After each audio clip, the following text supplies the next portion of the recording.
എല്ലാവർക്കും വിനീത നമസ്കാരം. ശ്രീമദ് ഭാഗവതം ദശമസ്കന്ധം അധ്യായം 38 ശ്ലോകം 40, 41, 42, 43 4 ശ്ലോകങ്ങൾ ഇന്ന് നോക്കാം. ഈ 4 ശ്ലോകങ്ങളോട് കൂടിയിട്ട് ഈ 38ാമത്തെ അധ്യായം ഇവിടെ സമാപിക്കുകയാണ്.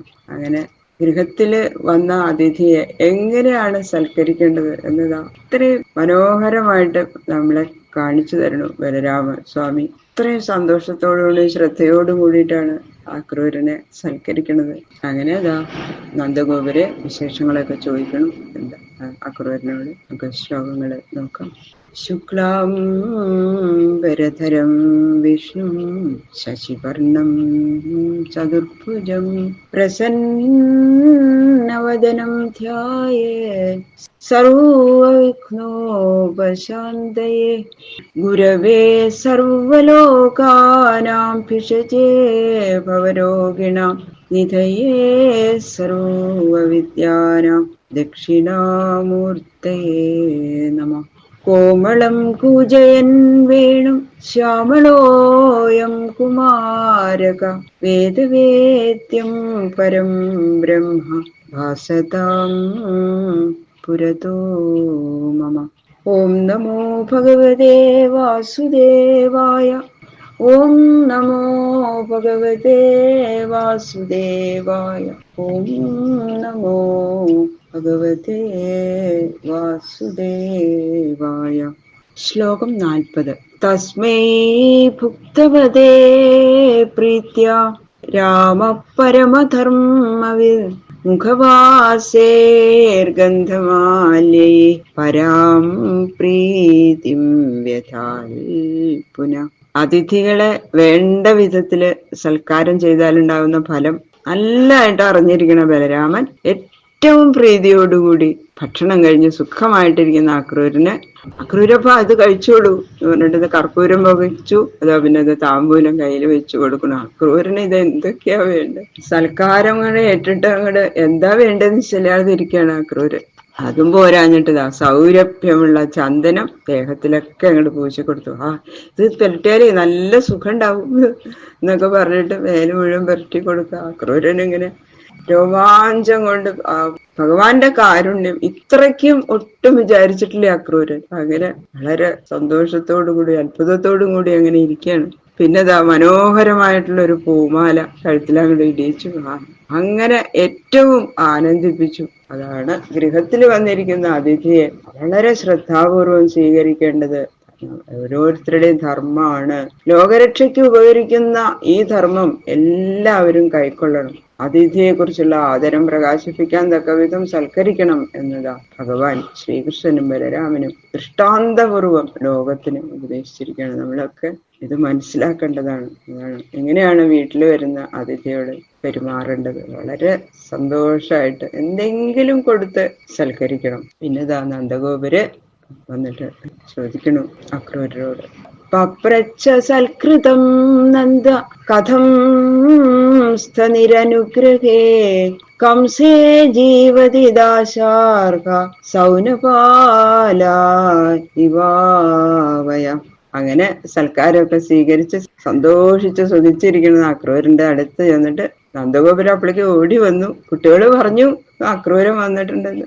പറയണു, ഹേ ദാശാർഹ, ലേശവും ദയയില്ലാത്ത കംസന്റെ കീഴില് കശാപ്പുകാരന്റെ കീഴില് വളരുന്ന ആടുകളെന്ന പോലെ വളരുന്ന നിങ്ങള് കംസൻ ജീവിച്ചിരിക്കുമ്പോ എങ്ങനെയാ സുഖാണോ എന്ന് ചോദിക്കേണ്ട കാര്യമില്ല. അങ്ങനെ ചോദിച്ചിട്ട് കാര്യമില്ല എന്ന് എനിക്കറിയാം എന്ന് പറയാ.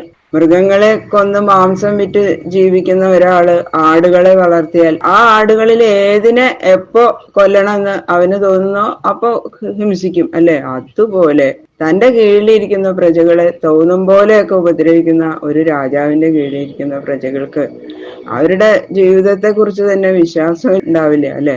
അപ്പൊ അവരോട് ഈ സുഖം തന്നെയല്ലേ, സുഖാണോ അക്രൂര എന്ന് ചോദിക്കാൻ തോന്നും. അതുകൊണ്ട് അങ്ങനെയുള്ളവരോട് സുഖം തന്നെയോ എന്ന് ചോദിക്കേണ്ട ആവശ്യം തന്നെ ഇല്ല. അതുകൊണ്ടാണ് നന്ദഗോപുരം അങ്ങനെ ചോദിച്ചത്. ഞാൻ ചോദിക്കണില്ല സുഖാണോ എന്ന്. യോവധിൽ സ്വസുസ്തോകാൻ ക്രോശന്ത്യാസുതൃഖല കിം നുസ്വിൽ തൽപ്രജാനാം വ കുശലം വിമൃശാമഹേ. ആ കശാപ്പുകാരന്റെ സാദൃശ്യം കംസന് പറയാൻ ഇതിനു മുമ്പുള്ള കംസന്റെ പ്രവൃത്തികൾ തന്നെയാണ് അങ്ങനെ പറയാൻ നന്ദഗോപരെ പ്രേരിപ്പിച്ചതെന്ന് പറയണു. കംസൻ എന്ന് പറയാൻ തന്നെ അപ്പൊ തോന്നണില്ല നന്ദഗോപർക്ക്. പേര് പറഞ്ഞാൽ തന്നെ പാപം കിട്ടുന്നുള്ള, അതുകൊണ്ടാണ് പേര് പറയാതെ ഇങ്ങനെ പറയണത്. തന്റെ പ്രാണനെ രക്ഷിക്കണം എന്ന് മാത്രല്ലാതെ ന്യായോ അന്യായോ ഇതൊന്നും. ദുഷ്ടനായ യാതൊരുത്തൻ തന്റെ സ്വന്തം കൂടെ പിറന്നവൾ പെറ്റ മക്കളെ കൊല്ലാൻ ഭാവിച്ചപ്പോ പല ന്യായങ്ങളും പറഞ്ഞ് നിലവിളിച്ചു കരയുന്ന അവളുടെ കരച്ചില് ലേശവും ശ്രദ്ധിക്കാതെ സ്വന്തം മരുമക്കളെ പലരെയും നിർദ്ദയമായി കൊന്നുവോ? അവന്റെ പ്രജകളായിരിക്കുന്ന നിങ്ങൾക്ക് സൗഖ്യം തന്നെയോ എന്ന് ഞങ്ങൾ എന്തിനാ അന്വേഷിക്കുന്നത്? ചോദിക്കണത് തന്നെ കഷ്ടല്ലേ എന്നാണ് നന്ദഗോപര് പറയുന്നത്. ചോദിച്ചറിയാതെ തന്നെ ഇങ്ങനെയുള്ള രാജാവിന്റെ പ്രജകൾക്ക് എന്തൊക്കെ ഉണ്ടാവുക എന്ന് മനസ്സിലാക്കാം എന്നർത്ഥം അല്ലെ. ഇത്തം സുനൃതയാ വാച നന്ദേന സുസഭാജിത അക്രൂര പരിപൃഷ്ടേന ജഘാവത്വ പരിശ്രമം. ഇത്തം ഇപ്രകാരം പരിപൃഷ്ടേന ആദരത്തോടുകൂടി ചോദിക്കപ്പെട്ട നന്ദേന നന്ദനാൽ സുനൃതയ മധുരമായിരിക്കുന്ന വാച വാക്കുകൊണ്ട് സുസഭാജിത ഏറ്റവും സൽക്കരിക്കപ്പെട്ട അക്രൂരൻ അധ്വപരിശ്രമം വഴി നടന്ന ക്ഷീണത്തെ ജഹൗ ഉപേക്ഷിച്ചു. ഇങ്ങനെ പരമാർത്ഥമായിട്ടുള്ള സംഗതി അതിമധുരമായ വാക്കുകൊണ്ട് ഭംഗിയിൽ ചോദിച്ച് സൽക്കരിക്കുന്ന ആ നന്ദനുമായിട്ടുള്ള സംഭാഷണ സൗഖ്യം അനുഭവിച്ചു കൊണ്ടിരിക്കുന്ന അക്രൂരൻ സഞ്ചാര നിമിത്തം ഉണ്ടായ ക്ഷീണമൊന്നും ഒട്ടും അറിഞ്ഞില്ല. ആ കുട്ടികളുടെ ആ സൽക്കാരം കൊണ്ട് തന്നെ അങ്ങനെ മനസ്സ് അത്രയും സന്തോഷിച്ച് ആനന്ദിച്ചിരിക്കുകയാണ്. വിചാരിക്കാത്ത ഒരു സൽക്കാരാണ് കിട്ടിയത്. അവര് കെട്ടിപ്പിടിക്കും, ആ അംഗസ്പർശം കൊണ്ട് ഇതൊക്കെ ആവുന്നൊക്കെ പുളകിതനാവുന്നൊക്കെ അതൊക്കെ സങ്കല്പിച്ചു. പക്ഷെ ഇത്രയും സൽക്കാരം അക്രൂരൻ പ്രതീക്ഷിച്ചിട്ടില്ല. അപ്പോഴാണ് നന്ദഗോപരുടെ ആ സന്തോഷം, എന്താ ഒരു അക്രൂരനെ കണ്ടപ്പോഴുള്ള അദ്ദേഹത്തിന്റെ സംസാരവും ഒക്കെ കേട്ടപ്പോ ആ സംഭാഷണ സൗഖ്യം അനുഭവിച്ചു. അതാണ് പറഞ്ഞത്. സഞ്ചാരത്തിന്റെ നല്ല ക്ഷീണം ഉണ്ടായിരുന്നു അക്രൂരന്. ഇവരുടെ സൽക്കാരം കൊണ്ട് തന്നെ അതൊക്കെ മാറി വളരെ സുഖമായിട്ടിരിക്കുകയായിരുന്നു. നന്ദഗോപരുടെ ചോദ്യങ്ങളും കൂടി കേട്ട് കഴിഞ്ഞപ്പോ സഞ്ചാര കൊണ്ടുണ്ടായ ക്ഷീണമൊന്നും ഒട്ടും അറിഞ്ഞില്ല. ഒന്നും ഓർക്കണേ ഇല്ല. അത്രയും പരമാനന്ദത്തിലാണ് ഇരിക്കണേന്നാ പറഞ്ഞത്. പരമാനന്ദമായിട്ട് അങ്ങനെ ഇരുന്നു, വേറെ ഒന്നും ആലോചിക്കാണ്ട്. അതിനു മുമ്പുണ്ടായിരുന്ന എന്തൊക്കെ ദുഃഖങ്ങൾ ഇനിയിപ്പോ എങ്ങനെ അവരോട് പറയാ എന്നൊക്കെ വിചാരിച്ച ഒരു വിഷമം ഉണ്ടായിരുന്നു. അപ്പൊ അതൊന്നും ഓർക്കണേ ഇല്ല. അപ്പോഴത്തെ ഒരു ഇതില് വളരെ സുഖം മാത്രം, അത്ര പരമാനന്ദം സംഭാഷണത്തിൽ നിന്നുണ്ടായി. അതാണ് നന്ദഗോപരുടെ എന്നർത്ഥം. ഇത് ശ്രീമൽ ഭാഗവതേ മഹാപുരാണേ പാരമഹംസ്യാം സംഹിതായാം ദശമസ്കന്ധേ പൂർവാർത്ഥേ അക്രൂരാഗമനം നാമ അഷ്ടാത്രിംശോധ്യായ. സർവത്ര ഗോവിന്ദനാമ സങ്കീർത്തനം. ഗോവിന്ദ ഗോവിന്ദ ഗോവിന്ദ. ഈ 38-ാമത്തെ അധ്യായം ഇവിടെ ശ്രീകൃഷ്ണ ഭഗവാന്റെ ശ്രീപാദങ്ങളില് സമർപ്പിക്കണം. കായേന വാച മനസേന്ദ്രിയേർവാ ധ്യാത്മനാ വാ പ്രകൃതേ സ്വഭാവാൽ കരോമി യദ്യത് സകലം പരസ്മൈ നാരായണായേതി